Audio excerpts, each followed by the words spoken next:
Andre Onana, without a doubt, is becoming one of the most consistently appreciated players at Manchester United for his performances. I think since the start of the year, I think with the exception of the Tottenham game, I think the rest of the games that followed, Onana has been getting better by the day. This video is dedicated to thanking and crediting and commending our shortstopper, who at some point was the most bashed footballer in global football, but today, isn't he doing us proud? Welcome to the United of Sport. My name is Webb. Let's get into this talk now. Onana is one of those guys I think that has had it very fast when he joined Man United, replacing David De Gea. As you would have expected, it was always going to be with so much pressure and high expectations. I mean, De Gea was just the season before the best goalkeeper in the English Premier League. So if you're coming in to replace him, you've got to have your game up. And Onana, like anyone, I think in a new space would struggle. And he found a club that was in a transition, struggling, and he was victim number one because he's a goalkeeper. You know, any mistake you make is a howler that will lead in a goal, and certainly the fans will have you for lunch, breakfast, and dinner. But right now, Andre Onana is improving every day. Now, I want to talk about why he's improving, how important it is that he's improving, and how we can ensure that he stays getting better by the day. Now, the first thing I think the reason why Andre Onana is improving, one, is because he is growing confident and he feels more now like a Man United player. Before, he was dealing with a lot, the pressure, the hype, the media, the speculations, and that was always going to get in his head, and it will always affect you a lot as a player. If you've got a lot going on around you, you're questioned, people are not sure you're good enough, people are comparing you, to the best goalkeeper in the Premier League for the first so many years, it is always going to take away your confidence. For me, he has grown a lot in confidence, and it is seen in his body language. For me, that's a big positive for him. Two, Andre Onana's concentration is better now because he has stopped playing in his head. He's now concentrating on the football. Even when fans sing to him, Forza Milan, and what try to distract him, he stays focused, and you see it. And that is seen in his reflexes. When a goalkeeper is not focused and concentrated, their reflexes are a fraction of a second later. And if you're later by a fraction of a second to make a move to dive, you're always going to miss it. So you've got to be on the right count, and it's a reflex. So I think it's a big positive for Andre Onana that he has got good reflexes, and it's good to see. The other thing is Andre Onana is beginning now to understand his teammates better. Remember, honestly, the thing that stands out in his game is how he passes the ball and distributes it, because it's so important to how Eric Ten Hag wants us to play. He wants our goalkeeper to be dictating the position, the play, when we attack, when we, keep it short and pass close passes, because he's got a proper view of the whole pitch from his position as the goalkeeper.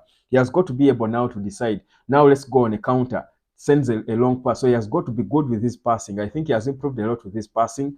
He has his timing of his passes, of when we go into a counter, the short passes, and that there can be improvement, because at times he chooses to pass the ball to the wrong person, right pass but to the wrong person. So maybe he will know his teammates better as we go on, and know that I cannot give Lindelof the ball when he's back facing. When he's facing me, I can't give him a ball when he has got three players around him, but I can do that with Kobe Maino and Lisandro Martinez. Why? Because this one is a better ball player than the other. So those decisions, I think, will come as he keeps learning his teammates. But by and large, his ball distribution is looking better, and he organizes us. So we play based on him, which is very important. That's why many times he comes out of the box. That's a big improvement, because that, when it works, then we begin to sort of have an idea of how Eric Ten Hag wants to play. It will start to look visible when Andre Onana is consistently doing this and with the right teammates around him. That's very important. Number three, the other thing that Onana has improved in is his 1v1 situations. Andre Onana is becoming impeccable, where we've seen him make several one-on-one saves in situations where we thought that before would have been a goal. I think that goes back to his confidence. He is timing his runs better. He knows when to come out. His decision making is looking better, because, again, 1v1 situations are about your decisions. If you delay to come out of your goal, you give a upper hand to the striker. So that, for me, and he comes and makes clean clearances in the 1v1 situation. That's because usually the risk in 1v1 situations is you can cause a foul and concede a penalty or a free kick at the edge of the area. So I think for me, that has improved a lot in his game, and it is something that people felt lacked a bit at the start. Yet the here was a bit good at that. So I think for me now we can begin to move on from David De Gea. And I like the fact, for me, the one thing that has always been consistent with Andre Onana is his mentality. Onana has consistently said he knows who he is, and his mentality has always been a good mentality, and he always knew that this would come. For me, it takes a lot, a strong mentality for you to stay stoic as a goalkeeper when everyone is bashing you at a club like Manchester United, and you're still able to keep your head up and perform. So for me, very important that Andre Onana has kept his head up. So that said, why has he improved? Yes, he's learning his teammates better. Whereas they keep changing, he has, I think, stopped. You understand now that he communicates even better to his teammates. Before, he would keep running and shouting and Harry Maguire at these guys, the mistake, because they were not getting him. They were way below his levels by now.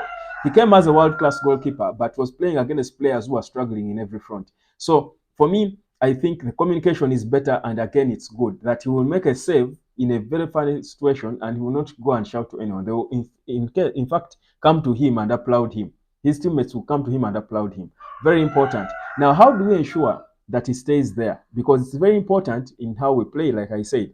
How we ensure that he stays there is by, of course, the best thing would be giving him a solid, consistent backline in front of him. But that will depend on injuries. It doesn't seem like it's going to happen anytime soon because players are injured left, right, and center every day. But even then, I think for me, the one way we can keep him performing like that, if we stop opening ourselves in the middle and stop playing the single pivot. You see the way we packed the midfield against Man City. Maybe we cannot do that against every team, but we must have a semblance of that.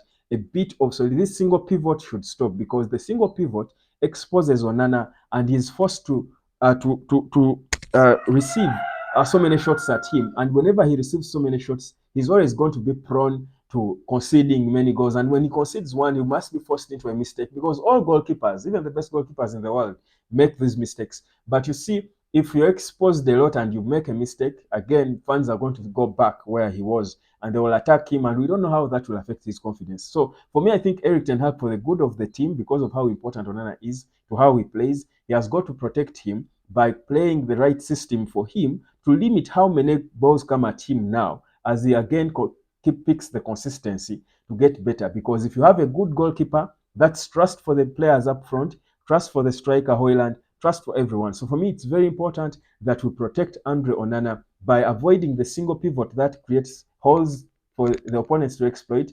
Play a more solid system, two holding midfielders, be firm so that there is less traffic on him. There are less balls getting to him. Then that way he will just keep getting better and more confident by the day. And trust me, we will see the world-class goalkeeper that we all know Andre Onana is. For now, it is so far so good. And I feel a bit sad for him, because I actually feel like he should have been man of the match in 1, 2, or 3 of the past games we played recently. But of course, because when they strike, someone scores a goal, they are always going to take it. Oh, he has a good game against City, but then we lose. Certainly, the man of the match will have to come from City. I mean, he has been unfortunate a bit, but I think Onana deserves the man of the match. For me, he was man of the match in the game where Harry Maguire won it. I think he scored a late goal. I think that was the game where it was given to Harry Maguire. For me, Onana was my man of the match, but he has been consistently putting on top performances in the games that followed for Man United, and you love to see it. My name is Webb. This is the United Hotspot. Merci beaucoup. Kudos. Well done to Andre Onana. And let's see whether it gets better. Up next is Everton, and we'll have to see what he does.